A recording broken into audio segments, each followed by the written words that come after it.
Chanukah might be one of the most misunderstood Jewish holidays. And you ask the average person, what is Chanukah about? So if they have a little bit of knowledge of Jewish holidays, like, oh yeah, what do you mean? The Jews were persecuted, and then they're they won the war, and there's a few of the good guys, and they defeated a lot of the bad guys. Oh yeah, and there's this oil, and there's miraculous, lasted for 8 days, and that is why we have Chanukah. The problem with all of that is that it just doesn't make sense. Number one, Jews don't celebrate holidays because of a miracle. You cannot tell me, oh, today is Kriyat Yam Suf Day.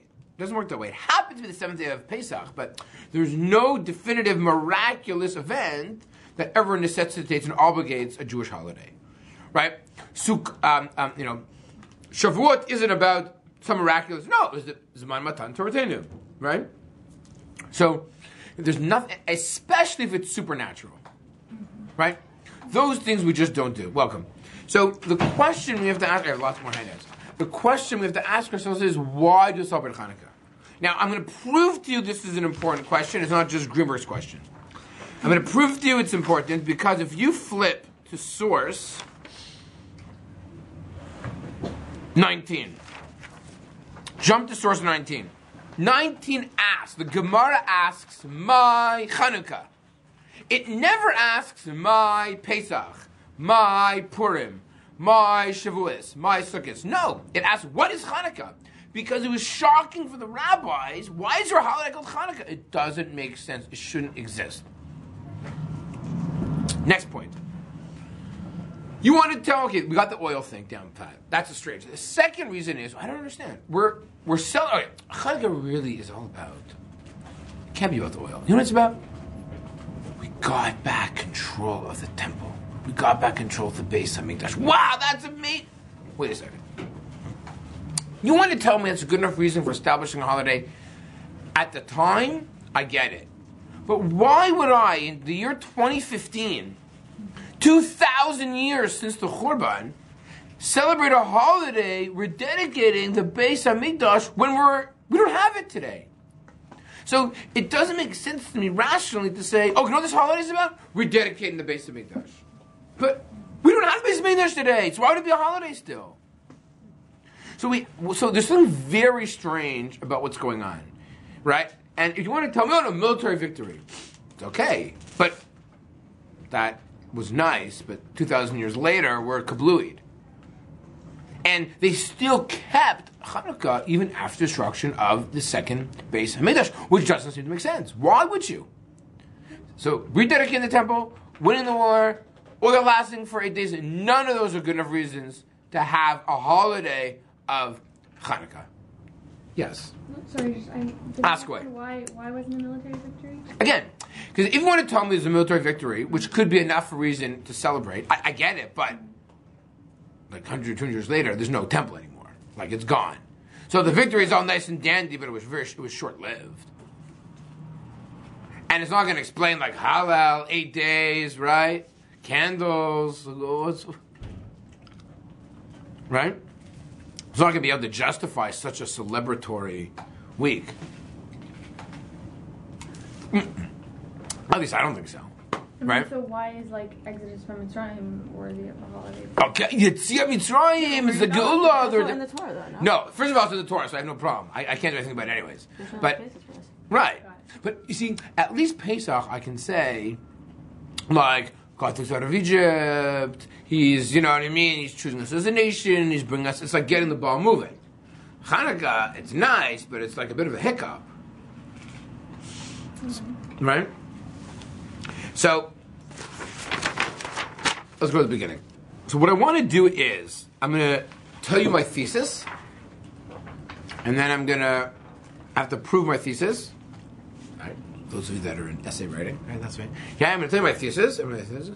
And then we'll have to argue what I really want to demonstrate through proofs. So here we go. My thesis is the following. This is not my idea. The thesis is that the days of Chanukah were very well known before Chanukah. What do I mean? That there's something about the date of Chanukah, the time of year Chanukah, which was always a known entity. And the Chanukah story, the Chanukah narrative, is just bringing to fruition something which they've been longing and waiting for. And furthermore, although a thesis should be a little concise, but anyways, I'm going to have it continue. The oil is not the reason, it's a sign. That's a little bit more controversial. Meaning, finding the oil and having the oil last for 8 days isn't the reason why we do it. It's a sign why we do it. This is a siman and there's a siba. Right? This is a siman. It's a sign, it's not the siba. And I have to prove that as well, because that could be controversial. Okay? So, let me give you a little bit of context to the times of Beit Sheni. The beginning of Beit Sheni. If you had to rate them from 1 out of 10, how would you rate the beginning of Beit Sheni? Those of you that studied the beginning of Beit Sheni, I know it's not the most popular thing to study in Nach. What? A 3. Why would you say a 3? 1 out of 2.5. No, I'm just kidding. Yeah. Hardly anyone came back, and they were all suffering there. Mm-hmm. And a lot of things weren't there. Right. So there's this pathetic return. Most people want to live in Chutz Haaretz. They have 2 cars. They have big houses. What would you want to move to Israel for? Oh, sorry, that's now, right? Okay. So, right, all of a sudden, the locals are giving them trouble. The local population is throwing rocks at them. Nothing's changed, right? They're they can't mobilize the people. And those people who came were the Nebels, right? The wealthy, more established people. They didn't come. And that really is what Ezra and Yirmiyahu and really are describing. But there's also the sense of there's going to be hope. Meaning, it's not definitive. It can get much better. There's tremendous amount of promise. And Yirmiyahu, for example, in source 4 says, ever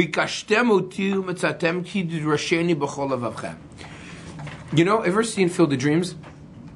Field of Dreams is a movie about baseball. If you build it, it will come. So in many ways, this Beis HaMikdash is very similar. If you build it, if you want it, if you seek it, it will come. Now, what is it will come? The people, God, whatever, right? So, but you have to want it, seek it, and do something for it. It's not going to fall from the sky. It's going to require initiative. It's going to require a sense of longing, and it's going to take effort. And that was what Yirmiyahu envisions this Second Temple period. However, as you guys correctly described, it is very short of that, and I'm not going to go through it now, but that's essentially the realities of Shivat Zion in 567 are quite difficult, where the locals are pestering them, and shows the grandeur of the second Beis HaMikdash does not come to fruition. Now, I don't know how many of you studied Zechariah, but there's a nevuah, which is actually read on Chanukah, which talks about a candelabra. And this candelabra, which by the way is the symbol, the semel of the state of Israel, is this candelabra, which clearly comes from this nevuah. Right? But that's important. And this vision, it's actually an inverted candelabra. This vision, this nevuah, already comes forth. If you take a look in source, there it is, right there. It's source number 12. I actually only have the beginning of it. It's 12 and it's also 13, where we see this idea of Rani v'simchi bat Zion, it's a celebration. The daughter was Ki hineni va v'shchanti v'tochech ne'um Hashem. That God's presence again will return, the sense of rejoicing. It'll be celebratory. It'll be this wonderful moment. Now, when is this going to take place? So now, bounce, if you don't mind, go to source 9. So take a look at this date. I want to point out this very important date to you. Look at Pasuk Chav. V'hidvar Hashem shenit el Chagai be'esrim va'arba l'chodesh. So this is actually said on the 24th day of the month. Rashi says, what is this referring to? What is this nevuah? So says Rashi, take a look at source 10. Misha tichla malchut paras zo mushalt alechem. Od achat takun mishol lechem latzir lechem mi malchut Yavan. Umat yezman memshalata. So there will be a major, shall we say, upheaval in between the Persian and the Greek rule, and in between the two, there's going to be this chaos will ensue. And what will bring down this Greek empire? So that's Va'ani Mar'ish. That's the Nevuah, says Rashi. Banisim hane'asim livnei Chashmonai. The Rashi is already understanding the Nevuah of Chagai is referring to what is Chagai talking about? Chashmonaim. And Chagai is way before Chashmonaim, right? A good 100 years. How are we talking about that? Rashi just said so. What? But Rashi said he's talking about it, so right. it is? So he's meaning... Yeah, so... It doesn't say it, actually. It doesn't... No, it obviously doesn't say it. But remember what the Nevuah is about. There's a candelabra that's inverted with olive branches next to it. And look at the calendar date, which I actually forgot to... It's the 24th. What month is this? Of course, month of Kislev. Right? So that would be, here's the right month, here's the right date. Interesting, actually, Erev Chanukah, which actually makes sense. You'll see why in a minute, right? So again, there's this notion that what will happen at the end of Kislev, what will happen? There'll be this, take a look, right? There'll be this upheaval of some sort, right? Where, God will cause this noise in heaven and earth. And Chavbed,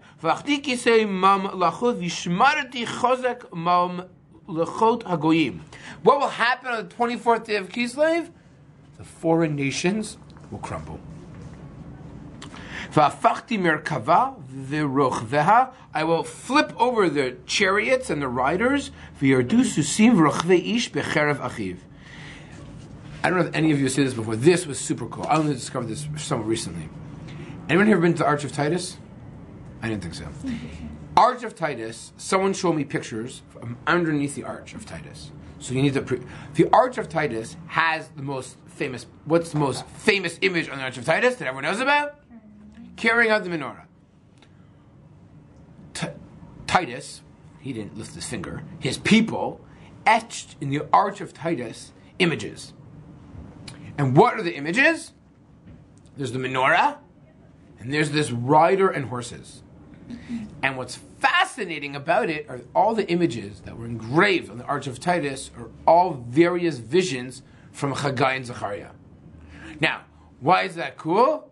It's cool because he thought Titus was destroying the Jewish people, meaning what he actually etched, what he was actually etched on the arch itself was the nevuah, the prophecy of the Jewish people returning, which is pretty cool, right? And I doubt he actually was aware of it. Right? It's unlikely, right? The Romans were aware of the prophecies of Chagai and Zechariah. Unlikely. That's not. I'm not saying it's impossible, but I think it's unlikely. Where is the arch? The arch is in Rome. It's right by not far from the Colosseum.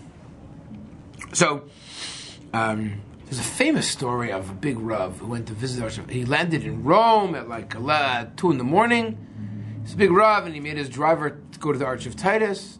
And he went out there at 2 a.m. He started to spit at the Arch of Titus and said, "See, you tried to destroy us. I'm here, and where are you today?" It's a famous story. I don't know. I can insert the name of the rabbi here because I don't know if it really makes that much of a difference. Okay, so we've kind of picked this picture. There's this notion of this date of the nevuah that I've kind of painted to you. There's this very unfortunate, and this is what the Kuzari in source 15 also describes, this very dark, unfortunate, dark period of the Jewish people, where Chazal actually tell us, Ani yeshena v'li be'er. It's a song that my kids like to sing. I'll spare you. Where the idea is that I'm sleeping, my heart is awake. This was the Kuzari, Rabbi Levi saw this as a yearning for Jewish people to finally return. Right? That there's this, we're like in a positive term, a sleeper cell. Just a matter of time. Something's going to happen. Something's going to happen. Something's going to happen. Okay, let's go to another source, which is source 16. Wish I had more time to deal with this source because it's a fascinating source line which I one of these days want to evaluate properly, but maybe it'll be next year's topic. Sefer HaMaccabim. Sefer HaMaccabim needs to be understood for what it is. It is not part of Tanakh. It is part of what the Christian termed Apocrypha. The Apocrypha, those people that might not be familiar, the Christian Bible has three parts to it. It's what's called the Tanakh in the beginning. The end is what's called the New Testament. that I call the Nish Testament, right? And then the middle is the Apocrypha. The reason why Christian theology does that is because they must argue that there's prophecy from the beginning of time until Jesus. It doesn't make sense rationally that God and humans would stop interacting and then wake up with Jesus. So they, shall we say, fill in those couple hundred years with Apocrypha and New Testament. That's their pshat behind what they're doing. The Apocrypha, many of those books were known by Chazal, and they're quoted in many places in the Talmud. The Gemara quotes Ben Sirah, nice references to Sefer Maccabim. Not all, Chana v'Shiva Baneha, it's a famous story, we're all familiar with it. Many of the Apocrypha were written in Hebrew, many, though, were written in Greek. Sefer Maccabim, the first book, was written in Hebrew. And it was translated into English and Greek and But the original writing was in Hebrew, which leads to a lot of cool things about the translation, which I'm not going to get into at all right now. But it's really cool how they fight even over one of the first parts of it are who are the people that come in and beat up the Jews? Are they the tax collectors, or are they the local guys that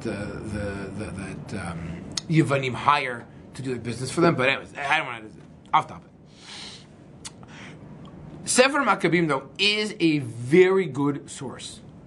And it's one of the very few original sources. The Gemara is not an original source when it comes to the story of Chanukah, because it's a couple hundred years later.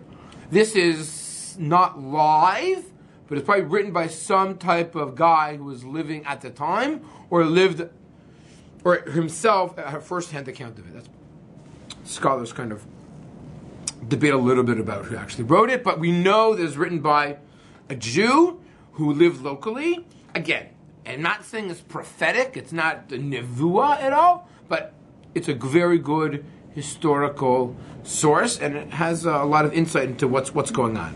Why am I giving you this entire introduction? Because in there it tells us very important dates. Take a look at source 16 and 17. Now, you see there I have the word 154 and it's bolded. On the 15th day of the month of Kislev, in the 140th year, they set up the abomination of desolation upon the altar and built idol altars throughout the cities of Judah on every side. Now, who's doing this? The bad guys, right? The Greeks, the Yevanim. Now, the 25th day of the month, they did sacrifice upon the idol altar, which was upon the altar of God. So we see here that Sefer Maccabim goes out of its way to tell us these very sad and tragic dates. In Kislev, on the 15th and 25th day of the month, specifically, the local enemy made an abomination with intent and purpose on these days. Now you could just say it's a coincidence, right? It's not a coincidence. What are the days that are being chosen? 15th and 25th of Kislev. Now, when we look again at this date, which is the next chapter, we see there's a turnaround. Here we go. Now on the 5 and 20th day of the month, which is called Kislev, in the 150th year, they rose up bedtimes in the morning, and they offered sacrifice according to the law upon the new altar, meaning, when they finally get control of the Beis HaMikdash, the korbanot that were brought were specifically done on the 25th day of Kislev. So although we were all told when we were little kids, why was the 25th day of Kislev chosen, we all said, oh, that was the day that they what? Dedicated the temple. No. Meaning, yes, but they waited to dedicate the temple till that day. The war didn't happen. They didn't discover the jug of oil on the 24th of Kislev. Right? That's what the source tells us. They specifically waited to rededicate the Beis HaMikdash on that day. Now you could say, why? Because last year, a few years earlier, that date was turned into a abomination date. So what do we want to do to show that we're victorious? Choose the exact same date that our enemies defiled the temple. What are we going to do? We dedicate it. You understand the message there? They tried, we're victorious, we have last laugh. But I wanted to point out to you that this date isn't just a date of like happenstance. This date has tremendous significance from the Navi Chagai. Turn the page, please. And again, they celebrated. I'm going to show you, again, take a look in source 22. Once again, we see this calendar date. The Daryavesh. This is many years before Chanukah. The 24th day of the 9th month. I'll give you a hint. 9th month is Kislev. Right? Again, listen to the Chagai. Look at source 18. Simu nalevchem miyom hazeh v'mala. Miyom esrim va'arba latchi'i lemin hayom asher yusad heichal Hashem simu levavchem. The 24th day of Kislev was known as Yusad Heichal Hashem. It had tremendous significance way before Chanukah. But that day never materialized. Not only did that date never materialize, not only did the great prophecy of Chagai not come to fruition, the opposite happened. It was a day that turned into a day of defilement by the Yevonim. Now, do the Yevonim know about that date? Could be. They knew that maybe there's something special about that. I'm not sure. I don't know. That's speculation. I don't have proof for that. Maybe they did know, and they chose that date as a shtoch. Maybe unlikely, just happened to be that way. God made it that way, of divine providence, just to show like things aren't going so well. It's a bit of a shtoch, but okay. Now let's go through what happens. Oh, and I'm going to prove to you, because here's my. Go to the last source for a second. Sorry, jumping around a little bit. Go to the last source that I have. This is a very important source as well. This is what's called Megillat Ta'anit. Megillat Ta'anit is a list of days that were written in the times of the second Beis HaMikdash, which were days where you're not allowed to do Ta'anit. Days of celebration. Okay? Now, there were certain days during the year that were celebratory. Why? We had a victory, we had this small miracle. They weren't a big yontiv. They were like a nice day. And you couldn't fast on those days, and you didn't say Tachanun. It's kind of like a Lag Bomer today, right? Like, celebratory, not really. The Gemara says that every day in Megillat Ta'anit is no longer applicable. There are no longer mini celebration dates. The only dates that exist are, of course, days that are in the Torah, Pesach, Shavuot, Sukkot, and two other holidays. Obviously, they are Chanukah and Purim. Every other day that's mentioned, the Gemara says, Batal Megillat Ta'anit, is nullified. Why? Because there was so much persecution. Any little celebration was looked upon as like an insult to the pain and suffering of the Jewish communities. With the exception of Purim and Chanukah, which continued for Lidorot, which is why Esther had to argue with Chazal. The Gemara tells us, Kitfun, to establish my holiday forever. Right? That's what the Gemara tells us, because it was so simple that it would be established forever. And to establish a holiday after the Torah is not so simple. And that's why, by the way, the Gemara asks, why do we celebrate Chanukah? Because you need to justify having a holiday after the entire Megillat Ta'anit is nullified. So the Gemara has to ask and say, why are we celebrating Chanukah for? It better be a really good reason, not just a nice, it has to be like an awesome reason, or else we shouldn't celebrate it. Because we are in so much pain and so much suffering and so much exile, all these celebratory days should fall by the wayside, but Chanukah survives. Purim survives, it's not Purim time, it's December. Well, it will be December, it's Kislev, so it's not about Chanukah. Purim is later, March. Adar Beit. And I'm going to look at this. So here's a list of dates. Take a look at this. In Mar Cheshvan, see the list in front of you, the bottom of page 4? Mar Cheshvan. Besrim v'shalosh Mar Cheshvan. Why? Nistar hasoreg min azara. That on the 23rd day of Cheshvan, the soreg was a mark of the Azara, was revealed. They actually were able to delineate properly the difference of sanctity of these two places in the temple. Again, this was after Beit Sheni, they were cleaning up the show.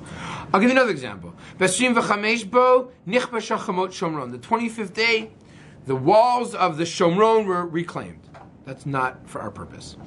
The Esrim v'shiva bo, the 27th day of Cheshvan, Shava solet lalot lamizbeach. Solet, the flower sacrifice, returned. Meaning, there was a sense of destruction, April 2, fixed it up again. I'll give you another example. Kislev, the 20th. Sorry, Kislev. B'shlosha b'Kislev nitlu ha-psilim min hachatzer. In the times of the Chashmonaim, what they do? All the idols were removed from the courtyard of the temple. And when did this take place? The 3rd of Kislev. Besrim v'chamesh bo chanukat shemona yamim. I have a question. What takes so long from 3 to 25? In the times of Chashmonaim, I don't understand. You cleaned out the idols. What takes you 3 weeks? What, the union was on strike or something? Didn't they mess up the whole place? It takes 3. If you remove the idols on the 3rd, what do you need 3 weeks to do? And by the way, don't you want to get moving? So I want to argue. The answer is they waited until the 20th. They waited to do the 8-day celebration. Specifically, they wanted to start on the 25th day of Kislev. Because remember, what did they know about this date? The Nevuah of Chagai. And therefore, they see this time period as a fulfillment, or I shouldn't say that. They were never certain. They saw this, other than to be more accurate, as a potential, an opportunity, as a prayer, as a longing, as a hope, to be a fulfillment of those nevuah which never transpired. They didn't know for certain. They never know for certain there's no nevuah anymore, right? This is not Tanakh. This is post-Tanakh. There's no nevuah. We can never say anything that's certain. Some rabbis claim they know things that are certain. I don't know how they know that either, right? But there's nothing for certain anymore. There's no nevuah. They were hoping, longing. Now, let's go back. We're living at that time. Is this fulfillment? Is this not fulfillment? Does God want us to do this? Are we doing the right thing? Everything. We don't know. And if you don't have a Navi who can call God, like dial a friend, right, or whatever, send a text message, what would you want to happen? To be like, yes, this is it. This is good. You're doing the right thing. You're the military victory. You're rededicating on the base of Midrash. This is not just, this is good. I'm behind you. I'm with you. I'm support. How would you be able to know that without Nevuah in those days? What are you looking for? You're looking for a proof. A sign from God. No? How are you supposed to know?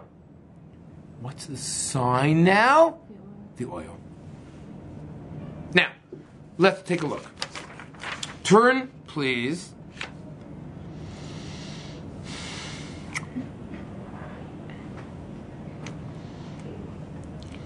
To source, almost at the sign. I forgot to do one thing. Source 20. You want to tell me, Greenberg, this is an important date from the times of Chagai? Wrong. Let's go back thousands of years. Thousands of years. This, by the way, is the source of another holiday, which not by coincidence takes place on the 25th of a different month. Right? Here we go. We're reading from the Gemara, source 20. Gemara in Avodah Zarah. Kalanda. Kalanda sounds like what? Calendar? I don't know. Chet Yamim Achar Tekufah. Oh, by the way, calendar is a non-Jewish pagan holiday. They're talking about pagan holidays in the times of the Talmud. Times of the Talmud, right? Kalanda. 8 days Achar Tekufah. So this means what a Tekufah is.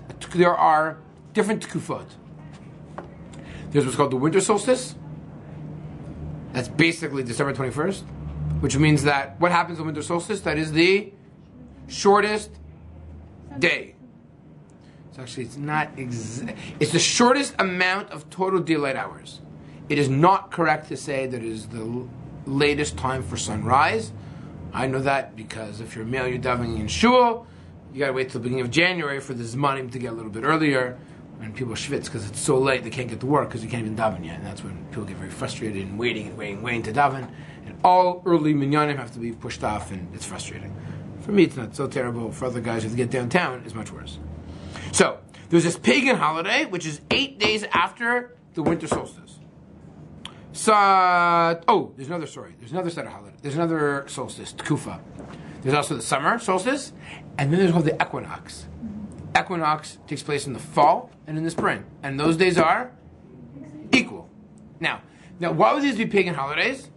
Because pagans were very fixated on the sun. So when there's a lot of sun, or a little sun, or equal sun, it's time to have like some cream cheese. I don't know what they did, right? But fine. Saturnura, like Saturn, right? So you hear the name Saturnura? 8 days lifnei tkufa. 8 days before. Okay, fine. Let's read. Let's skip that line. Tan Rabbanan. Lefi shira Adam Rishon Yom Shemit Ma'ed V'holech. Adam Rishon. Adam Rishon is Adam Rishon. He sees the days getting shorter. Listen to what he says. Oy li. How do you translate that in English? Oy vey. Shema bishvil shesarachti olam chashuch ba'adi v'chozer l'tov avo. Think about Adam Rishon in September. He eats from Eitz Hadat, and what happens September, October, November, December? What happens to the days? They get shorter. Now, who does he blame? He says, oh my goodness. He blames himself. As at this rate, what's going to happen? We're done. We're toast. It's like living in Toronto for half the year, right? It's terrible. It's dark all the time. Therefore, what's happening? The world is returning to utter chaos. This is my decree. Eating from Eitz Hadat causes Mot Yamut. What is Mot Yamut? That must be this. The world will come to an end. There'll be no sun. There'll be no light. Gone. What does he do? Amad v'yashav chet yamim betanit b'tfila. Adam Misham davens for 8 days. Fast for 8 days. How do you fast for 8 days? Don't you die? Whatever. Kevan shirat tkufa tevet. Once he hits tkufa tevet. Tkufa tevet is another reference to the winter solstice. This year, actually, the winter solstice will be in tevet. It's not always that way. V'ra yom shemarich v'holech. What did he then conclude after the winter solstice passed? That now, all of a sudden, the days are getting longer. Amar, minhago sholamu. This is the way of the world. Halach the asa shemona yamim tovim. Adam, we should establish a holiday for 8 days after the winter solstice, way before Chanukah. This is very important. The Shana Acheret, the next year, asan le'elu yamim tovim. Adam established a holiday. A Yamim Tovim. Ring a bell? Yamim Tovim? Who kavam l'shem shemayim? He established them for Shem Shemayim. For what? For God's glory, for celebration, for introspection. Heim kavum l'shem avodas chachamim. Who copied Adam Rishon's holiday? The pagans. Now you understand the source for the pagan holiday that takes place at the end of December. And if you go back many, many years, you don't require a Talmud for this, right? If you go back, every pagan civilization had a light holiday in the middle of the winter. Christianity took that pagan holiday, which predates Christianity by hundreds, even thousands of years, they turned it into a holiday for their religion. They took an existing holiday. That holiday was originally from Adam Rishon, meaning it's not crazy, right?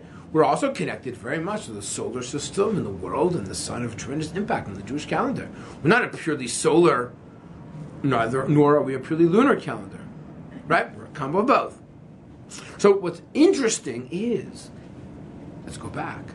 The days of Chagai, those days were already a mini Yom Tov from Adam Rishon. That then is echoed by Chagai. Highlighted is the day Yesod Echal Hashem, which is then now taken by the time of the Chashmonaim to then maybe use as a even greater celebratory nature. But we're not done yet. They weren't the exact dates though, were they? They just were like kind of... So you're right, around the same time. You're right. You're right. You're not going to have a situation where the exact date is going to be... Chanukah, we know. Chanukah varies, because Chanukah is a purely lunar date, meaning the only solar component of a Jewish calendar. is that Pesach has to be after the spring. You cannot celebrate Pesach before the spring equinox. That's why we, like this year. If we would not have two others this year, Pesach would be the 24th or 22nd of March. That's too early. Right? It's too early. Whatever Purim is this year, that, if not for leap year, would have been Pesach. Whatever that is, a 20-something, right? And that can't be. It's too early. So, that's why we kick in a leap year. A leap year, which is a leap month. So that's the solar component of the Jewish calendar. Except for like the 7 days, right? Time is... Now, but we're not done yet. Because we need a sign. How do we know that God is with us? So, this is the Maharal. The Maharal in source 25. 5 more minutes is okay for everybody? 5 minutes is okay? 3 minutes is better? 5 minutes okay? Says the Maharal, source 25. Ikar mashikavu yemei chanuka bishvil shayu minatzchim et hayavanim. The essential part of Chanukah was a military victory. Rak shalo hayanira shayaken nitzachon hazal yedei neis. How do you know this is miraculous? Same idea. In 1948, the Jewish people were victorious. How do we know this is from God's hand? It was 1940. We don't know. We're not sure. The time the Maccabim Chashmonim is the same question. How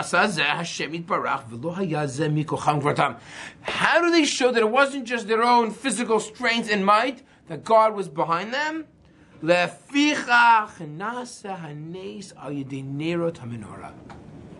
Therefore, what does the menorah come to serve?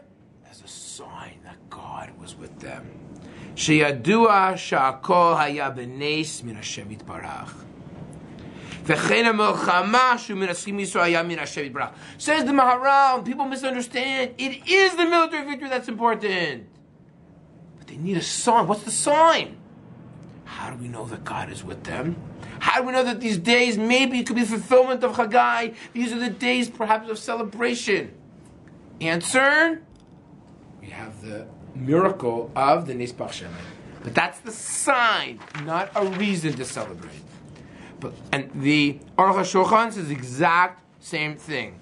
Min HaShamayim HaNes HaDlaka Sheheru Sheskimo Yadon Lasot Shonah Yamim. That God says, I approve of this holiday. I approve of your behavior. Go, keep on going. Because God can't speak, because there's no nevuah. You can only show a sign. But I want to say something even more powerful than that. If it's just that, it's still not enough to celebrate a holiday, because there's a Churban Beis Hamikdash. So now what happens is, wait a second, why is light a sign that it's God? If you take a look in Tanakh, God's Shekhinah manifests itself in fire. Give me examples in Tanakh where God's Shekhinah manifests itself in fire. 1, the Sineh. 2, the Mizbeach going up. Okay. The Har HaKarmel, fire comes down and consumes the Korbanot. Good. Where else? Ananei Kavod. Right? Okay, not a Kavod. More important than Mudaish. Right? Right? Light your lehem. So we see that fire says God's here. By the way, Kolotu Vrakim Har Sinai. Fire. By the way, clouds too are also often do that as well. But for sure, fire is. So we see what's God saying. My Shekhinah has returned. And how does the Shekhinah manifest itself? In fire. We see that throughout Tanakh. So God is essentially saying, I am with you. And how do I manifest myself? As you should know, because you're students of Tanakh, through fire. That's what source 26, 27, 28, 29, and 30 are showing. And, okay. And therefore, I think, what is it that we specifically light candles today? The reason is because what do we say? If we take human initiative, and if we want it, ubikashtem yisham. If you want it and you desire it, God's presence can return. That's the message of Chagai. So even after the Churban, Chazal said, listen, why are we celebrating Chanukah? My Chanukah, what are we celebrating for? The answer is because we can bring the Shekhinah back even during difficult times. The Beis HaMikdash can be destroyed, but it doesn't matter, because God's presence can be returned. God's presence, it didn't leave. That's why we light the candle. Now, here's also fascinating. The Gemara says, what is the halachic definition of candle lighting? The language of the Gemara is ner. It's source sites in there somewhere. Ner ish ubeito, man, candle, and his household. Meaning, Chazal recognized that if you want to ensure the survival of the Jewish people, you light the candle where? In the home. The Beis HaMikdash can be destroyed, but it doesn't destroy Judaism. What's the proof? Ner ish ubeito. If you continue to light the menorah in your home, you bring back the Shekhinah to your home, you bring back fire to your home, that will ensure that the Shekhinah is still here and the continuation and the survival of the Jewish people will continue to perpetuate. And that's why Chazal see Chanukah is such an incredible Yom Tov. Not because we just won the war, because we found some oil. Because they see it literally as the survival of the Jewish people. And there are days that go back hundreds and thousands of years as celebration of hope, of prayer, all the way from Adam HaRishon through time. And so therefore, I think that's why Chanukah really is completely misunderstood. It's really, literally about rededication and rebuilding and yearning and hoping. And therefore, the inspiration of the candles is their hope to remind us that it's up to us. If we want to bring light, we want to bring Shekhinah into our homes and into this world, that's something, the initiative that we have to begin. And that's, I think, what Chanukah really is all about.